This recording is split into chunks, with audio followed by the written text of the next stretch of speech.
जींद की बात में आपका स्वागत है। मेरा नाम राजीव कुमार है। हरियाणा में विधानसभा चुनाव का बिगुल कहीं ना कहीं बच चुका है, क्योंकि 1.5 महीने का अब समय जो है तकरीबन वो रह चुका है। उसके बाद आचार संहिता लग जाएगी और टिकट वितरण का काम भी होगा। उसके बाद तमाम नेता जो है धरातल पर जाएंगे और लोगों से वोट की भी अपील करेंगे। और मैं लगातार आपको जो कांग्रेस के नेता हैं उनसे भी मिलवाता रहा हूँ और इनेलो के जो नेता हैं उनसे भी मिलवाता रहा हूँ। लेकिन आज मेरे साथ भाजपा पार्टी से डॉक्टर राज सैनी है, जो टिकट की दावेदारी भी है उनकी और टिकट के लिए जो है दौड़ भी है। और हर कार्यकर्ता ये चाहता भी है कहीं ना कहीं कि उसको टिकट भी मिले। सर, विधानसभा चुनाव का बिगुल बजने वाला है, क्योंकि हाल ही में अभी लोकसभा का चुनाव गया। हालांकि जींद जुलाना सफीदों की बात करें, यहाँ से कांग्रेस बीजेपी वो वोट बैंक नहीं ले पाई जो पिछले चुनाव में उनको मिला था। क्या कहना चाहेंगे? और विधानसभा चुनाव को लेकर भाजपा पार्टी की किस तरीके की तैयारी है? पहले तो मैं आपके चैनल के द्वारा सभी मेरी विधानसभा निवासियों को आपकी तरफ से, मेरे परिवार की तरफ से व नगर परिषद की तरफ से भी बहुत बहुत शुभकामनाएं। और ये लगा लो कि भाई एक नगर का निवासी होने के नाते मैं पुणे जो है नगर परिषद के एरिया में जितने भी अपने नगर के निवासी हैं उनको हाथ जोड़ के राम राम करता हूँ। विधानसभा को लेकर सर किस तरीके की तैयारियां आपकी? विधानसभा के लिए तो भाई हर कार्यकर्ता, भारतीय जनता पार्टी का हर कार्यकर्ता वो 24 घंटे विधानसभा की तैयारी क्या संगठन के कार्य के लिए लगा हुआ है। स्पेशल तैयारी नहीं करनी होती हमें। हम तो पार्टी के एक छोटे कार्यकर्ता हैं, तो वह 24 घंटे ही जो भी संगठन का दायित्व मिलता है, जो भी संगठन का कार्य होता है, हम निष्ठा से निभाते हैं। जींद की सियासी गलियारों में ये चर्चा है कि सीएम साहब भी सैनी आ गए तो जींद में सैनी को टिकट जा रही है। ये अफवाहें हैं या फिर कहीं ना कहीं है इनमें सच्चाई? ऐसा है, देखो, हर कार्यकर्ता का अधिकार भी है। ये बात नहीं कि भाई सैनी का या कोई ऐसा वो नहीं है, परंतु हर कार्यकर्ता का अधिकार भी है। और वो राजनीतिक क्षेत्र में जो भी कार्यकर्ता आता है वो यही सोचता है कि भाई कहीं ना कहीं मैं भी जो ना इलेक्शन लड़ूं, या मेरे को कोई ऐसा पार्टी दायित्व दे जिसको मैं जो ना निभाऊं। तो ये हर कार्यकर्ता सोचता है, इसमें कोई ये बात नहीं है कि भाई कोई सैनी है या कोई अदर कास्ट का है, ऐसा कुछ नहीं। लोकसभा चुनाव से ठीक पहले नायाब सिंह सैनी सीएम आते हैं, उससे पहले मनोहर लाल खट्टर थे। नायाब सिंह सैनी के आने से हरियाणा में कितना बदलाव आप देख रहे हैं? ऐसा है, देखो, मनोहर लाल जी ने भी बहुत बढ़िया काम किए हैं हरियाणा में। ये बात नहीं कि मनोहर लाल जी ने नहीं किया हो। उनकी योजनाएं, उन्होंने जो योजनाएं धरातल पर उतारी हैं, बहुत ही अच्छी योजना कहता हूँ मैं, क्योंकि आम आदमी को जो सीधा फायदा पहुंचाने वाली योजनाएं हैं वो उन्होंने लागू की है। लेकिन और एक विपक्ष ये कह रहा है कि जो पूर्व सीएम थे हरियाणा के, उन्होंने हरियाणा के लोगों को कागजों में अटका के रख दिया। धक्के खा रहे हैं लोग शिविरों के। हालांकि जो हरियाणा के अब नए सीएम आए हैं वो ये प्रयास करके अब लोगों को धक्के ना खाने पड़े। शिविर लगाए जा रहे हैं, लोगों की जो त्रुटियां हैं उनको ठीक किया जा रहा है। प्रॉपर्टी आईडी में जो दिक्कतें थी अब उनको ठीक करने की कोशिश की जा रही राजेश जी जब भी कोई काम शुरू करता है तो उसमें कुछ न कुछ खामियां रहती हैं, परंतु खामियां जब धरातल पर उतारते हैं तो वो सामने आती, तो उसको दूर करने का भी कहीं ना कहीं प्रशासन का या राजनीतिक क्षेत्र में बात जहाँ भी ये खामियां हैं तो उनको ठीक भी किया गया।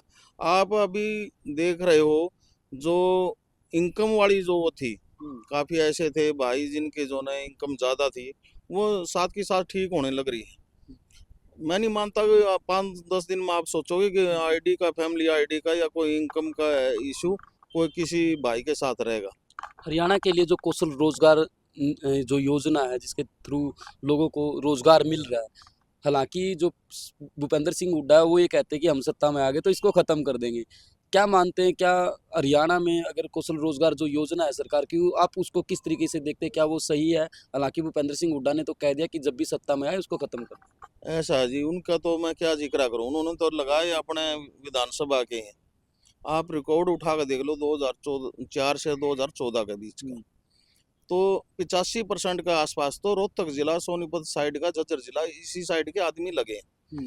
परंतु हमारे आदरणीय पूर्व मुख्यमंत्री मनोहर लाल जी ने बिना पर्ची बिना खर्ची के जो नौकरियां लगाई है, छोटे छोटे गांव में भी मैंने जाकर देखा खुद, वहां भी 25-25-30 बच्चों का रोजगार लगा है।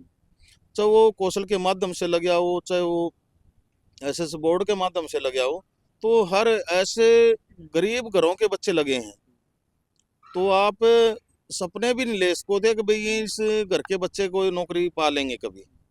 आप उनकी माँ से पूछो, जिसका बच्चा जो लगा है नौकरी पे, आप उसकी माँ से जाके उसका इंटरव्यू लियो, भाई आपको कितनी खुशी है।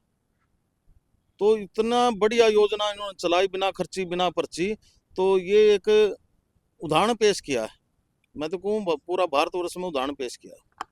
अब जींद की बात करते हैं, जींद विधानसभा की बात करते हैं। मौजूदा डॉक्टर कृष्ण लाल मिड्डा जी यहाँ से विधायक हैं, आप ही की पार्टी के हैं, लेकिन आपको टिकट मिलती है अगर यहाँ से जींद विधानसभा से आप चुनाव लड़ते हैं, तो क्या लगता है आपके मुद्दे क्या होंगे जींद विधानसभा को लेकर?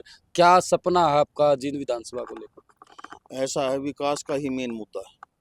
विकास के कार्य 10 सालों में जो हरियाणा में हुए हैं, खासकर जींद में, आप 2004 से पहले का जींद देख लो, 2004 से 14 के बीच का देख लो, उसके बाद 2014 से 2024 का बीच का देख लो। एक बाईपास था जो 2-2 3-3 मुख्यमंत्रियों ने उसका उद्घाटन नींव रखी थी, परंतु वो बाईपास भी नहीं बन सका जींद का। आदरणीय गडकरी जी ने जब अपने हाथों में काम लिया, थोड़े दिन के बाद बाईपास भी है, आज नौ हाईवे जींद की तरफ से गुजर रहे हैं। विकास कार्य है, यूनिवर्सिटी एक छोटे कमरे बना के गए थे हुड्डा साहब, आज यूनिवर्सिटी का रूप देख लो, मेडिकल कॉलेज देख लो। तो ऐसी काफी हुए हैं, चाहे नगर परिषद के कार्य देख लो, कहाँ कितने खड्डे हुआ करते, आज उन्हें चारों तरफ सीसी की सड़कें बनने लग रही हैं।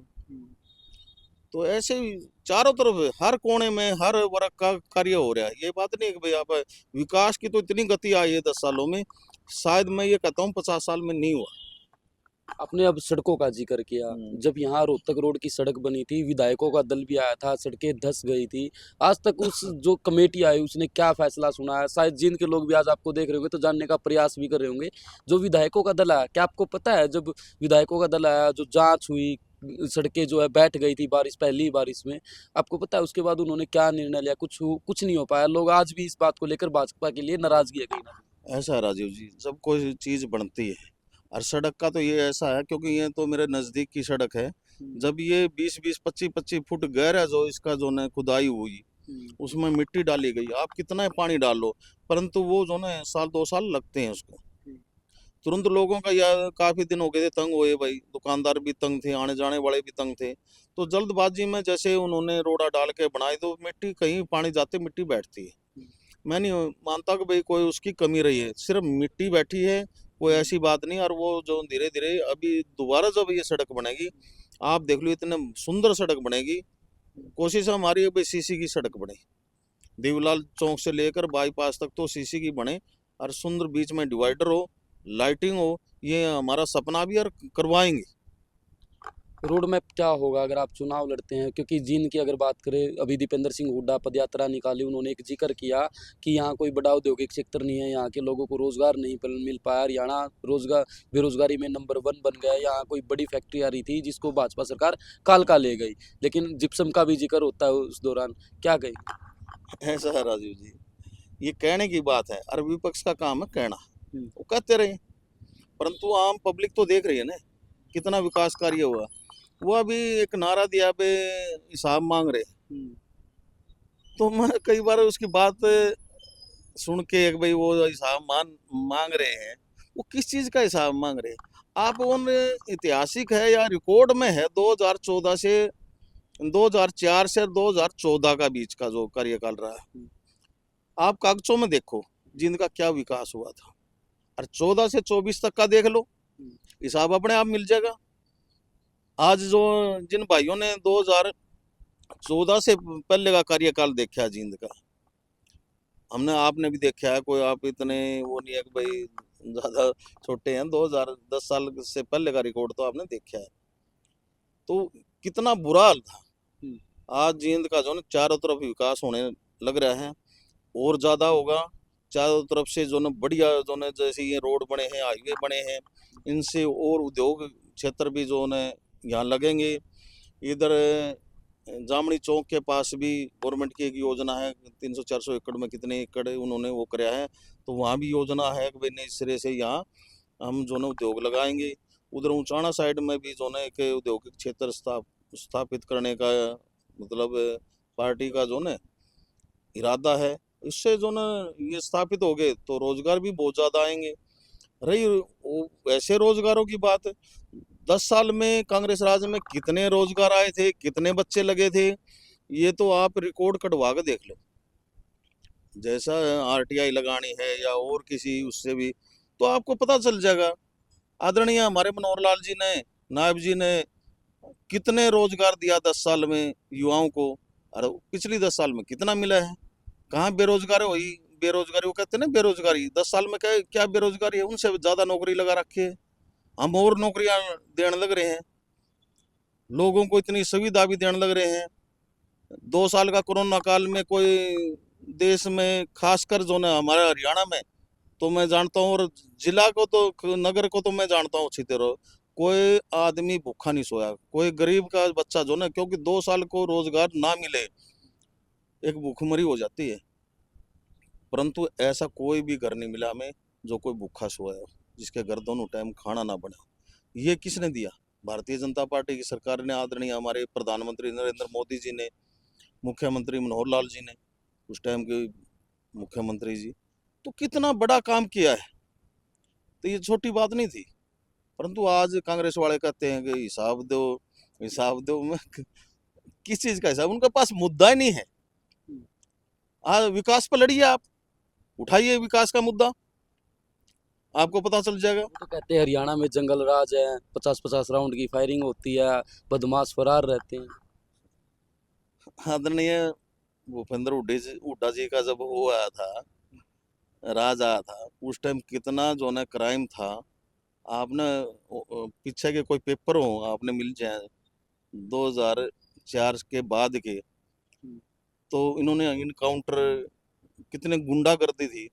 सरेआम जो ना आदमी जो ने निकल नहीं सका था, सरेआम जो दुकानदार गोली लगा कर दी। वो दिन भूल गया क्या? पिछले दिन याद करें कांग्रेस। आपकी पुत्रवधू नगर परिषद चेयरमैन है यहाँ से। हालांकि जींद की कई ऐसी कॉलोनियां हैं जहाँ हल्की सी बारिश में पानी भर जाता है। हालांकि अब की बार गनीमत रही है कि जींद में बारिश अभी तक नहीं हुई है, लेकिन आपके ही पास में एक पार्षद है, उसके घर तक पानी जाता है। अगले दिन अखबारों में खबर छपती है तो खुद डीसी साहब उस पर संज्ञान लेते हैं। क्या कहेंगे? ऐसा है, चलो अब बारिश नहीं हुई, पिछली साल तो बारिश हुई थी। 1 से 1.5 घंटा में कहीं भी पानी का भराव नहीं रहा। मैं खुद है, मेरी गली में 2-2 दिन पानी नहीं उतरा करता। अब हालात ये है कि वो आधा घंटे से फालतू पानी नहीं रहता गली में। जब तेज तेज बारिश आती है उस टाइम तो देखो हर गली में पानी होता है, परंतु 1 से 1.5 घंटा के बाद शहर में कहीं भी पानी नहीं है।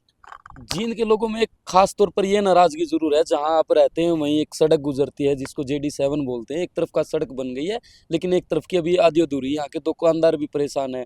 कहीं ना कहीं नाराजगी उनकी आपसे ये होती है कि पास में ही नगर परिषद के चेयरमैन है, भाजपा के बड़े नेता के तौर पर देखे जाते हैं, लेकिन वो अपना ही काम नहीं करवा पा रहे, तो हमारा क्या करवाएं? क्या कहना चाहेंगे खासतौर पर JD7? ऐसा है, एक साइड की तो बन गई। आज अभी यहाँ से जाओ ना, आप देख लेना, इस चौक से जो विश्वकर्मा चौक बनने जा रहा है उसका काम शुरू कर रखा है। आज भी जो ना वो एक साइड की सड़क बन चुकी है, अभी भी बनने लग रही है। इस टाइम भी मैं वहाँ से आया हूँ, तो ये जो परली साइड का है उधर नाला नहीं है, वहाँ सीसी का एस्टिमेट बनकर जा चुका हूँ। हो सकता महीना 20 दिन में वो एस्टिमेट आके उसका टेंडर लग जाए। मतलब विधानसभा चुनाव से पहले ये सड़क भी बनकर रेडी हो? हाँ, लगभग ये तय है, क्योंकि मेरी एक्शन साहब से भी बात हुई थी। तुमने बहुत जल्दी ही जो है इसका टेंडर लगाकर इसको सीसी की सड़क बनाएंगे, क्यों उधर पानी की निकासी नहीं, इस साइड में नाला है।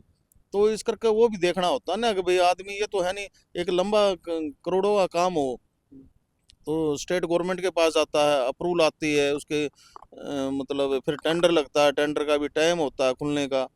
तो इसमें देखो लगता है स्वाभाविक है, ये तो जो ने प्रक्रिया है, तो इसमें से सभी ने गुजरना पड़ता है। बिल्कुल। ये मेरे साथ डॉक्टर राज सैनी थे, भाजपा के बड़े नेता के तौर पर जींद में है और विधानसभा चुनाव को लेकर इन्होंने अपनी तैयारियां शुरू कर दी। हालांकि देखने वाली बात होगी कि विधानसभा चुनाव में भाजपा पार्टी जींद जिले में किस चेहरे को अब की बार चुनाव लड़वाती है। जिनकी बात के लिए राजीव कुमार की रिपोर्ट।